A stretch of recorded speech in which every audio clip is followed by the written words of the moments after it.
Hey guys, Worm Ceramics here again, and I have a somewhat shorter video today, but I thought I'd show everyone how I like to glaze some of my pots.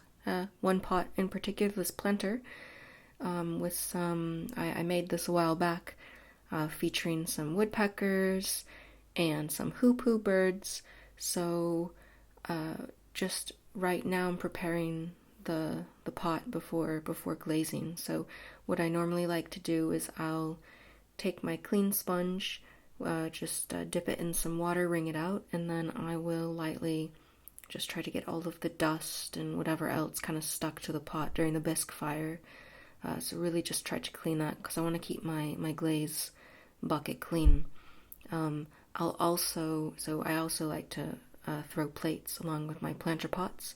So I'll usually sand down as well any sort of rough edges or little bumps that are also still on the ceramics. Oh, there's my little dog. She again came to visit me in the studio, probably hoping for a snack, and instead just got a little hug, a little cuddle, and then sent her on her way.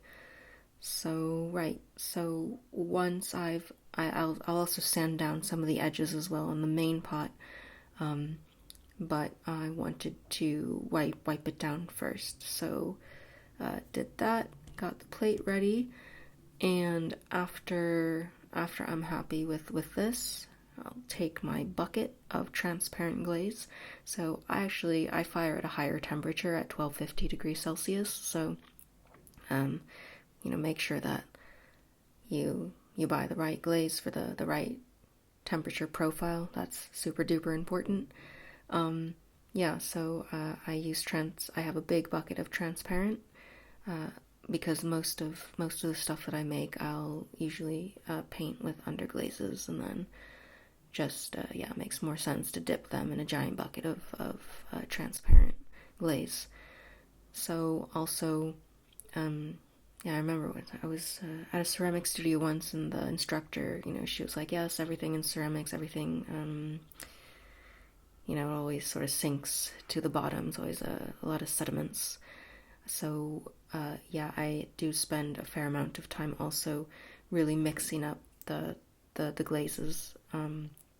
Even too, I know that the glaze, it really dries out your skin. I find that the best way to also check consistency of the glaze to make sure it's not too thick is just to stick my hand right in there and swirl it around, and then I'm for certain that the glaze isn't too thick or too thin. If it is on the thicker side, I'll just add a bit of water and then test it out just to see. But once I've mixed up the transparent, I'll go on and I'll dip my plate first because that's the easiest and it doesn't weigh as much as the planter pot. So just a quick sort of 2-3 second dip, and then pull it right out just over the bucket before moving it off to the side, and letting it dry out. And then I will I'll go back to that in a bit just to clean it up afterwards. But once that's over, I'm gonna go back to our glaze bucket and give it a good mixing once more, just to make sure that again everything is even for the most part. There's no clumps in the glaze, or I want a really even coating. So once I also give that a good mix, it's time to glaze the big boy. I usually prefer to dip it with both hands, because I don't trust myself with the tongs. There have been many a times where I've used tongs, even just to dip mugs, and handles have broken off, or little chunks of it. I had a mug that completely broke in half when I used the tongs trying to dip it. But anyways, I prefer to use both hands, and then flip it as fast as I can and as safely as I can, and then I just let it drain as well before flipping it, because I don't want the glaze to overlap on itself as it's drying.